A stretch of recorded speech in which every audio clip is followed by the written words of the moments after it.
Hey guys, we're here with Torvir for a Dragonic Overlord, the X deck. So let's go for it. Alright guys, so I'm presenting my Draconic Overlord the Cross, and I start with Red Pulse Draco Kid. You counterblast one, you put him into Soul. You can look at the top 5 cards of your deck for any grade 3 Kagero unit or higher, add it to your hand. I feel this is good because any of the Overlords to add is just really good. If it's a whiff, that's okay. Sometimes it happens. It's still a good deck overall. Start with 4 heal for my trigger lineup. Obvious is obvious. What made you choose Mother Orb Dragon? Because it's a dragon. Oh. Yeah, I love Mother Orb Dragon. And I do 5 draw triggers, 3 of Gatling Claw, 2 Art Peak. Gatling Claw is good for getting rid of starters that are dangerous, such as Judge Bow, and just put them into the Soul. And I run 2 Art Peak instead of 4 Gatling Claw. So for an easy Soul Charge to get Calamity Tower Wyvern going or Dragonic Burnout. What do they do? I'll explain those later. But yeah, Gatling Claw, you can counterblast 1, put them into the Soul, and retire your opponent's grade 0 units. And then with R-Peak, you just Soul Charge him, plus 3k to any of your units, including the Vanguard. And of course, I run 7 crit for the rest. And I chose Magnum Shot because Dragon, and I chose Tar because that was my very first critical trigger, and it actually is a little bit holographic. He's the classic. Yep, gotta go with that. For grade 1s, you need 4 perfect guards, obviously. So I run Protect Orb. This is a really good unit. Whenever you perfect guard, and this hits the Guardian Circle, if there's a copy of this card in the drop zone, you may unflip 1 from your damage. A really good combo is to ride this as your grade 1, and then Soul Blast it with Calamity Tower Wyvern, and you'll already have your 1 in the drop zone, and also Legion. So yeah, I like him. And then the next important thing, I would recommend running 3 to 4 Calamity Tower Wyverns. This card is of utmost importance because you can Soul Blast 2 to draw, and actually the Soul Blast is more important because you can ride Draconic Overlord the Cross Legion and Soul Blast the Overlords for Infinite Legion. So you can just infinitely add cards to your hand and infinitely Legion, and it's just really good. And the draw isn't bad either. I play next 2 Energy Flames at Nikki's.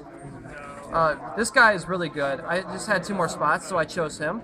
Whenever a unit is retired, I may Soul Charge him to unflip. So Soul Charge extra for Calamity Tower Wyverns or Burnouts, and it free unflips, so that's another dote you can use.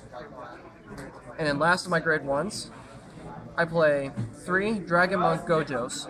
Really good for Legion. You rest him to discard a card and draw a card. It's not an on-call ability, so you can use it as much as you like. And he's a good booster too. So that's for my grade 1s. Now onto my grade 2s. I run 3 Dragonic Neoflame. This card's just really good overall in general. His ability is when he's placed on the rear guard circle.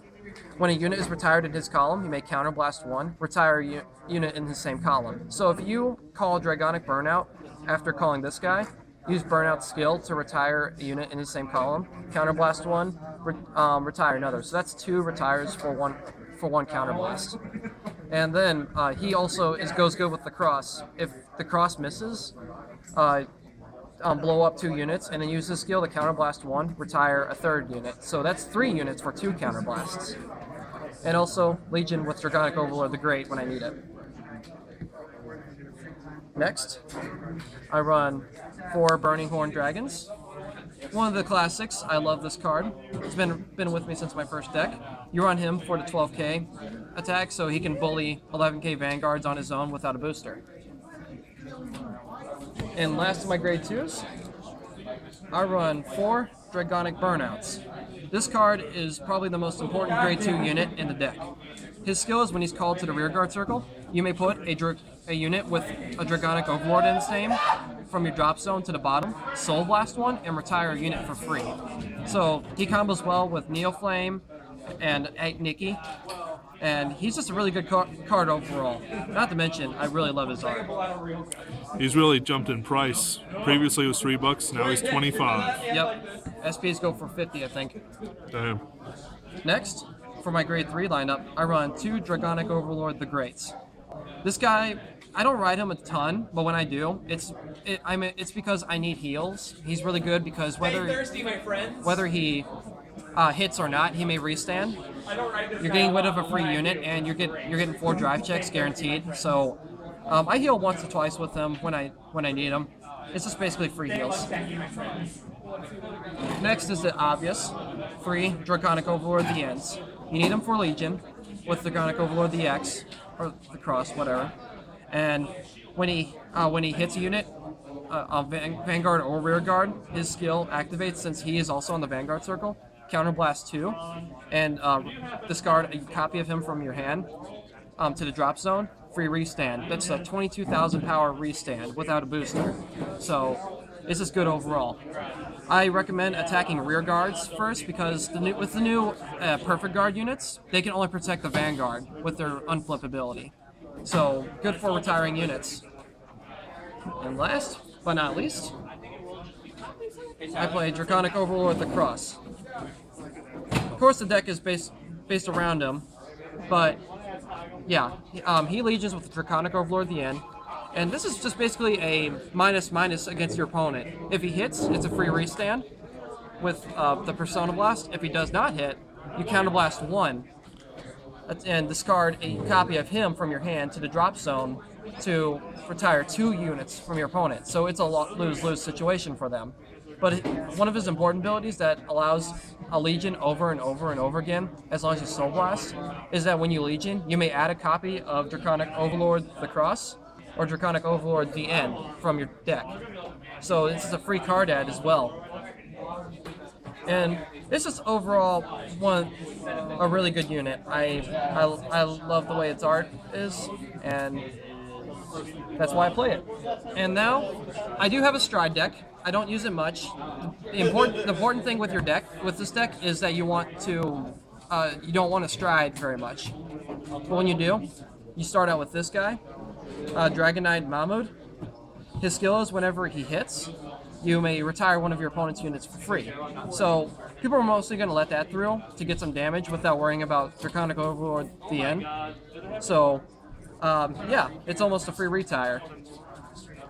Next, I play 2 Miracle Element Atmos. When it's getting endgame and my opponent is being stubborn and won't let me hit the end, he's a good unit to Stride. You get Counterblast, it's 10,000 power, so he hits 36,000 power by himself. And then last is Flame Emperor Dragon, Root Flare Dragon. His skill is when you may unflip a copy of him in the G zone to retire a whole column. So he's just good getting rid of field material, and he's just an overall pain in the ass to other people. Anyway, that's pretty much it. That is Draconic Overlord the Cross, and I hope you guys have a good one. All right.